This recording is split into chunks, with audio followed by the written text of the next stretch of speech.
Taylor Swift e William Shakespeare talvez pareçam nomes de mundos completamente diferentes.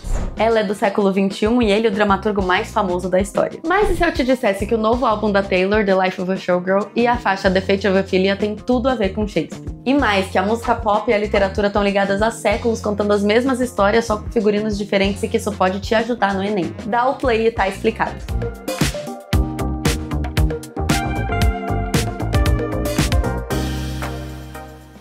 The Fate of Ophelia faz referência direta à personagem trágica de Hamlet, uma das figuras mais marcantes do Shakespeare, o famoso dramaturgo e poeta inglês. Para situar, Hamlet é uma tragédia escrita entre 1599 e 1601, e conta a história do príncipe Hamlet da Dinamarca que busca vingança contra o tio Cláudio, o assassino do seu pai e novo rei. A peça mergulha em temas como vingança, dúvida, moral, loucura e o sentido da vida. E sabia que é dessa peça que vem o famoso ser ou não ser, eis a questão? E entre todos os personagens está Ofélia, uma jovem que enlouquece e morre afogada após ser rejeitada e usada por todos os homens ao seu redor. Ofélia virou símbolo de fragilidade e sofrimento feminino e também um dos maiores ícones trágicos da literatura. E na canção de Taylor, a Ofélia volta à cena, mas agora com uma voz própria. Em vez de ser a vítima observada de fora, ela conta a própria história. É quase como se a Taylor estivesse reescrevendo Shakespeare do ponto de vista feminino. E a Taylor transforma a Ofélia em narradora e não mais em tragédia. Não é demais?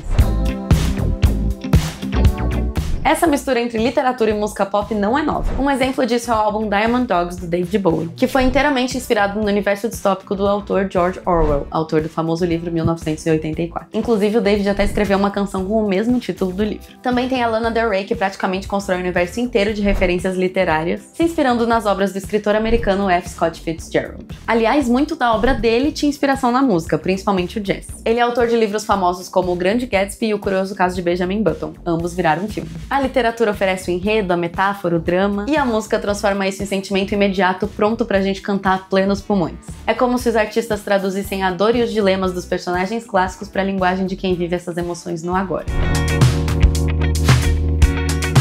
Mas por que essa conexão entre música e literatura ainda faz tanto sentido? Porque tanto a literatura quanto a música falam das mesmas coisas: amor, culpa, poder, solidão, desejo. Quando Shakespeare escreveu Romeu e Julieta, ele estava falando sobre amores impossíveis, o mesmo tema de dezenas de músicas da Taylor e de vários outros artistas. Shakespeare usava o pentâmetro iâmbico, um padrão rítmico de 10 sílabas por linha usado tanto no drama quanto na poesia. Ele se divide em 5 pares de sílabas, onde cada par tem uma sílaba átona seguida por uma sílaba tônica. E a famosa frase ser ou não ser, eis a questão, segue essa forma. Já a Taylor Swift usa um violão, refrão e um storytelling que caberia perfeitamente num palco de teatro.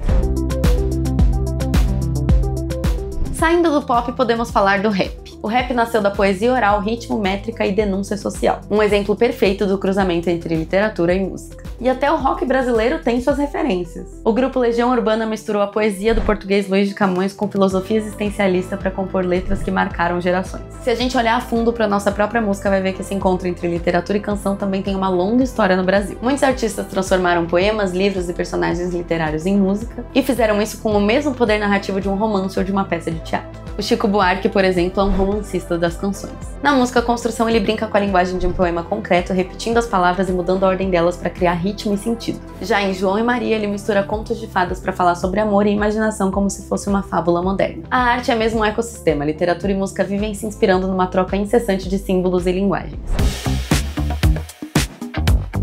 Hoje, na era da internet e das narrativas multiplataforma, artistas como a Taylor Swift transformam a própria carreira em uma grande narrativa literária. Ela cria capítulos, símbolos, personagens e reinterpretações exatamente como Shakespeare fazia. Sim, a Taylor Swift é amplamente reconhecida por criar narrativas e histórias com seus álbuns, o que é um dos motivos para sua conexão tão profunda com os fãs. Sua habilidade de contar história vai além das músicas isoladas e se estende por toda a sua discografia, construindo personagens, arcos emocionais e universos simbólicos. O melhor exemplo é o triângulo amoroso de Cardigan, August e Betty. 3 canções que mostram a mesma história sob pontos de vista diferentes, como se fossem capítulos de um romance. Cada álbum é um novo ato e cada música um monólogo. E quando ela lança algo como The Fate of Ophelia, é como se ela reafirmasse que a literatura segue viva em meio às canções atuais.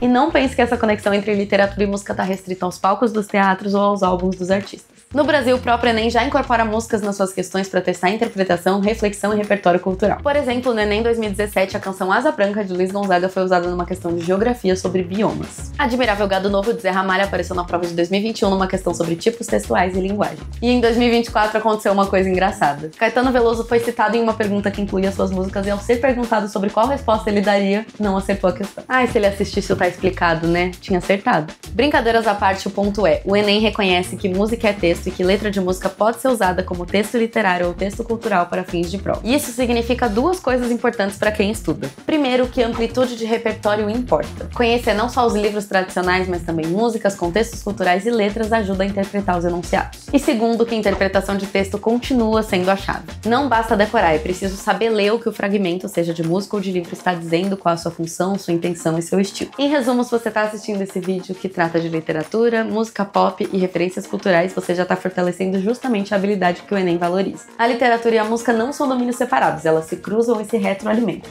E entender isso pode fazer diferença no exame.